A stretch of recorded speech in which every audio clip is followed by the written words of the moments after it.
Hello there, my name is Artie, and way back in the early 2010s, there was no better activity online than virtual worlds. Open spaces where you could play games, chat with people, and make friends. Or that's what half of the game description said at least. Now, there were a whole heap of these things floating around back then, and today I wanted to go into some of the biggest ones, as well as what's become of them today. These are virtual worlds, aka my childhood.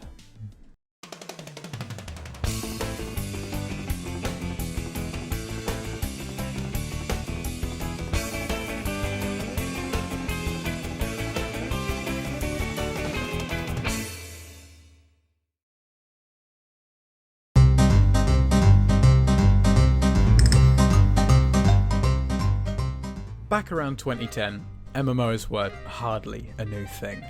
World of Warcraft, RuneScape, Wizard 101 and heaps more had been around for years at this point, each garnering massive player bases of millions of users. Many of these games, though, were rather intense, featuring a heavy grind and overall not being the best for casual players, especially preteens. Most also had their own client, which had to be downloaded in order to play, and some kind of entry fee, like WoW's subscription-based pass. So it wasn't long before much more laid-back MMOs began to emerge, free-to-play games aimed for younger audiences, hosted on a web browser instead of an independent client for easier access. Throughout the years, more and more of these would begin to crop up, with games like Club Penguin, Moshi Monsters, and Animal Jam being amongst the most popular, up until around the start of the 2020s when they all began closing their doors. But we'll get to that later. For now, let's take a closer look at some of the biggest of these virtual worlds, starting with one of the very first ones, released in 2003, Bin Weevils.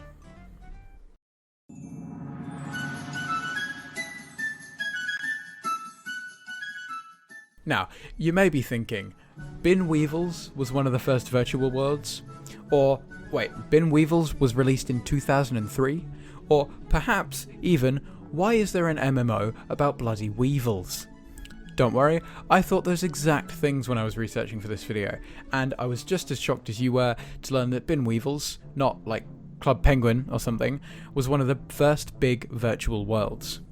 Now, it was really hard to find sources about this one, so you'll have to bear with me, but from what I can tell, the site binweevils.com first launched in May of 2003, with a coming soon page that would remain there until October of the same year, when the game was officially released.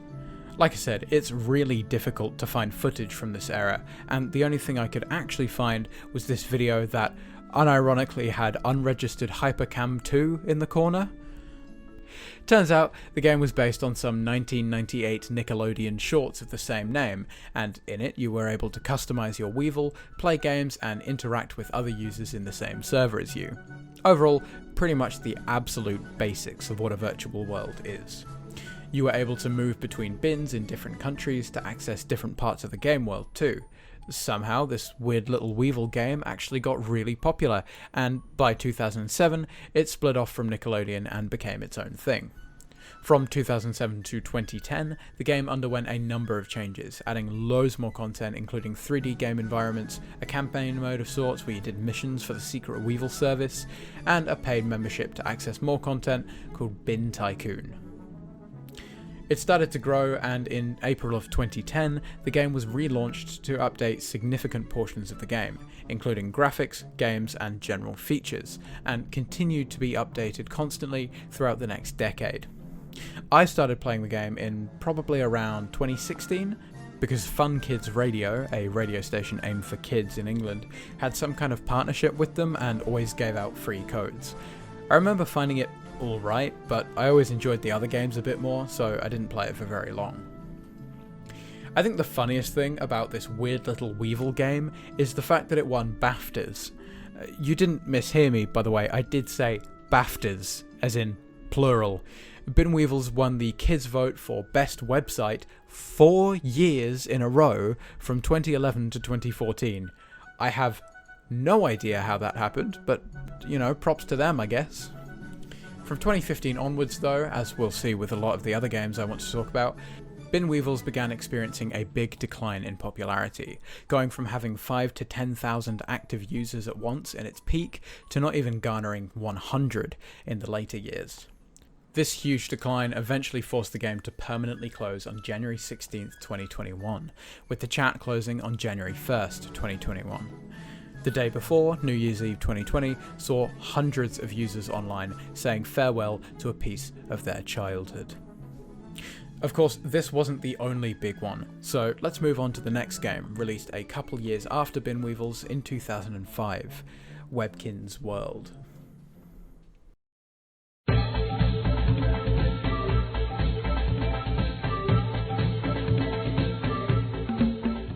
Of all the games I'll be talking about today, this is by far the one I have the fondest memories of. Webkinz was a pretty bog-standard virtual world, but with one cool little gimmick. Webkinz were a line of animal-themed plush toys, each of which had a tag with a code on it which you were able to input into the game, and similar to Toys to Life games like Skylanders, your plushie would appear inside of the Webkinz world as a playable avatar. I had, I think, 3 of the toys, but unfortunately I was unable to find them for this video. I also tried to access my old account, but due to 7 years of inactivity, it got deleted. So, that sucks. Anyway, the main gimmick was, of course, being able to put your plushies in the game, but Webkinz World also offered all of the normal virtual world stuff: games, online play, and the ability to chat with friends.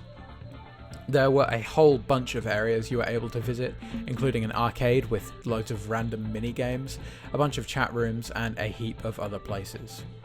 Side note, when I was collecting footage for this part, I went into one of the chat rooms to see if anyone was there, and surprisingly, there were. Instead of interacting with me though, each and every person who entered the room would go up to this guy, stand still for a couple of seconds, and then just leave. So, God knows what that was about. Anyway, there was loads of stuff to do in Webkinz World, but the main feature was looking after your pets, similar to a Tamagotchi or Neopet. You were able to feed them, dress them up, all sorts of stuff, and they had happiness meters to make you feel guilty when you didn't. Thinking about it, it's probably a good thing my account got deleted. My poor Webkinz were probably on the verge of death after not being fed for the better part of a decade and all. Speaking of the Webkinz themselves, like I said, you could buy physical Webkinz toys, and there were a lot of these.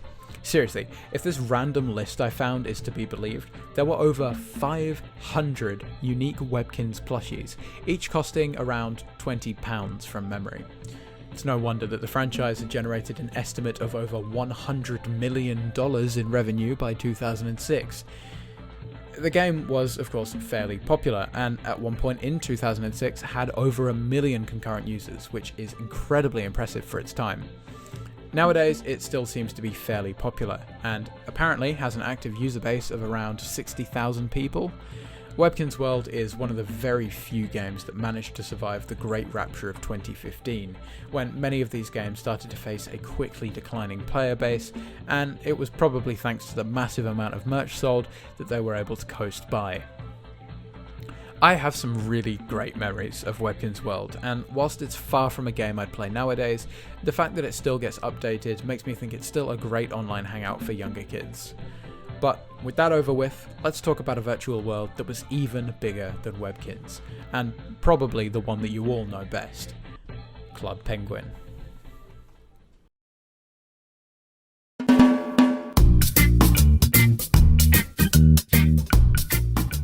Club Penguin is a game that needs no introduction, but I'm gonna give it one anyway. Released in October of 2005, Club Penguin featured an Antarctic-themed virtual world full of minigames and hangout spots, as well as the ability to have your own customizable penguin, pet puffle, and igloo. Overall, the same stuff that we've seen before in Webkinz and Weevils, but Club Penguin had such a charming vibe which none of these other games ever accomplished. Especially not Weevils. The main feature was, of course, the minigames. Whilst the other big virtual worlds in 2005 had minigames that mostly consisted of stuff like Connect 4 and a bloody chance wheel, Club Penguin released with 5 much more unique minigames, with more being released consistently throughout later years, including Connect 4, so full circle I guess. On top of that, all of the minigames felt really integrated into the game, more so than something like Webkinz World's arcade machine, at least. The minigames were typically themed around a building you'd access them by, with some of my personal favourites being bean counters at the cafe, kart surfer at the mine, card jitsu at the dojo, and, of course, Pizzatron 3000 at the restaurant. Club Penguin was absolutely chock full of fun and charm, like nothing the internet had ever seen before. And it showed. Club Penguin took the world by storm, reaching 30 million user accounts by late 2007. That's 10 million more than Bin Weevils had 6 years later. Thanks to its popularity, Club Penguin kept getting loads of updates, including new areas, minigames, membership to access more content, and it even got bought by Disney in 2007. Oh, and there was also a campaign mode of sorts where you did missions for the Penguin Secret Agency, though, to be fair, their campaign mode released a couple years before Bin Weevils. On top of all of that, Club Penguin won a number of awards, including 2 from the Web Marketing Association, super boring name by the way guys, a Webby and a Kids BAFTA in 2009 and 2010. And then it lost against bloody Bin Weevils in 2011, 2012, 2013 and 2014. Somehow. Now, admittedly, I never actually played much of Club Penguin until it shut down in 2017, after which privately hosted game servers like Club Penguin Rewritten started popping up. I played for a little while around that time, but I still have lots of nostalgia for the game, probably due in a big part to Club Penguin Game Day for the Wii, which I used to play the hell out of, despite never having played the actual game. I don't know, man. Anyway, as the biggest virtual world, it caused the largest amount of distress when Disney announced they'd be shutting the game down in 2017, and to be honest, the entire virtual world genre never really recovered. We'll talk about that in a moment though, after we discuss a couple more of the big virtual worlds. Next up is Moshi Monsters.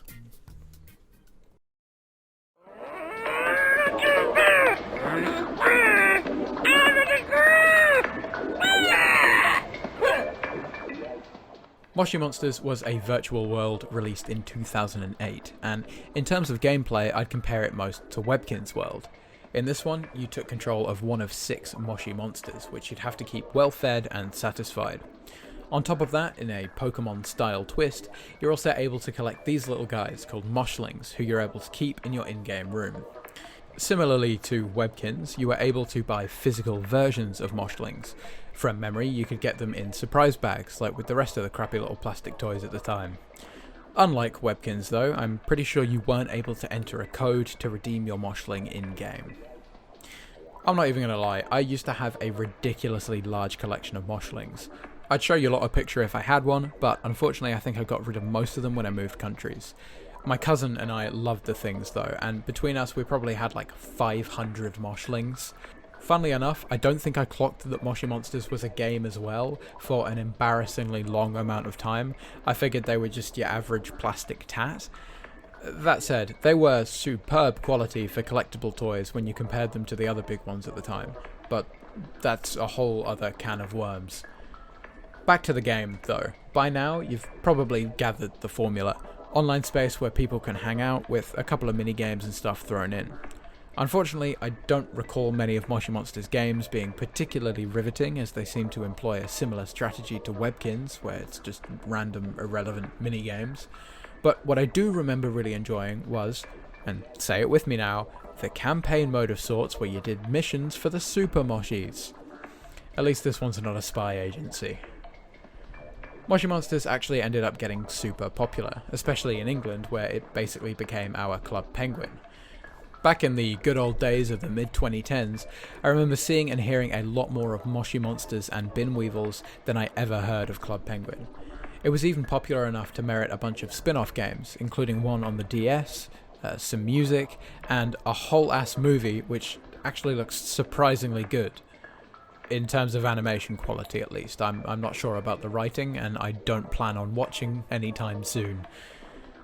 Anyway, the game's relatively fun overall. Whilst collecting footage, I personally enjoyed it more than Bin Weevils or Webkinz World, but naturally Club Penguin was the MVP. That said, we still have one more game I want to talk about. 2010's Animal Jam.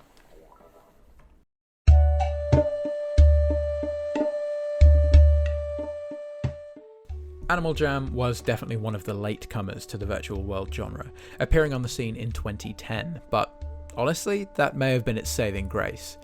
In comparison to all of the other games I've talked about so far, Animal Jam ran the best by far, while still having better graphics and a cleaner interface than everything else.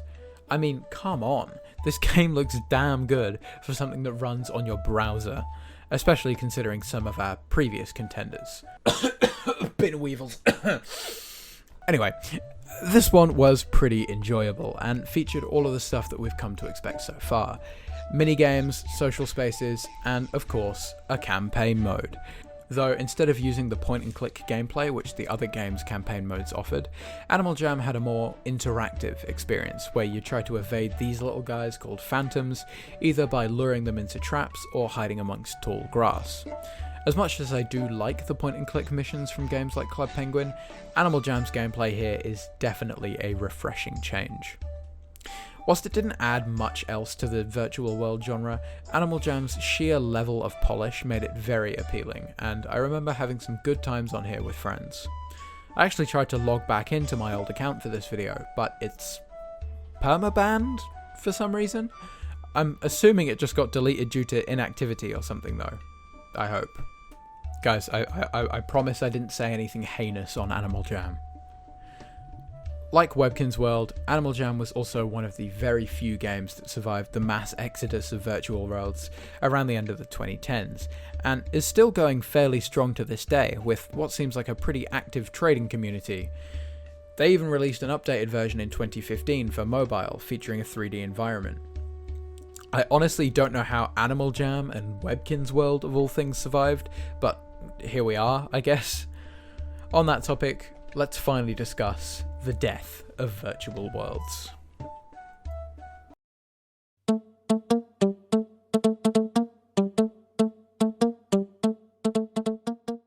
As we've seen, most of these virtual worlds began hitting their all-time peaks in the late 2000s to early 2010s, and whilst there was a slight decline in player base for a couple of years, it wasn't really enough to worry about just yet. That was until 2017, when Disney announced that Club Penguin would be permanently closing its doors later that year, making it the first of the big games to close down.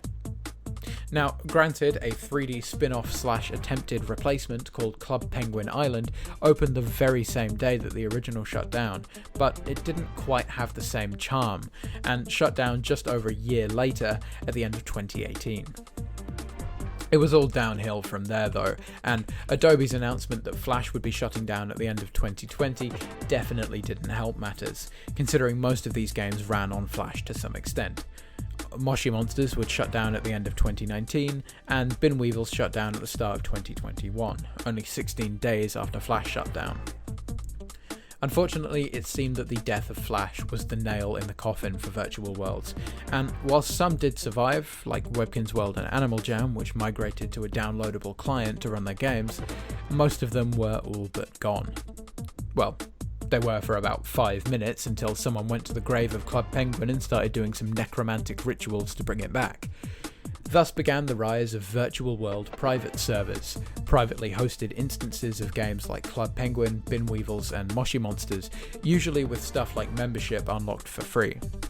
A lot of these got really popular during the COVID lockdowns, especially a Club Penguin one called Club Penguin Rewritten, which unfortunately got shut down due to some copyright disputes in Disney, who weren't using the IP for anything. Another win for corporate greed. Anyway, private servers are a whole other kettle of fish, and honestly could be a video in and of themselves thanks to all the drama surrounding a chunk of them. Nowadays, virtual worlds still have at least a little bit of online presence. Like I said, some games survived the Great Rapture, but most of them either died out completely or got reduced to private servers. It's definitely a shame, but I suppose all good things must come to an end eventually. Like, for example, this video, which is ending. This is the outro. Thanks for watching. If you've enjoyed, like, subscribe, all that jazz, and I'll see you at some point in the future. a goodbye.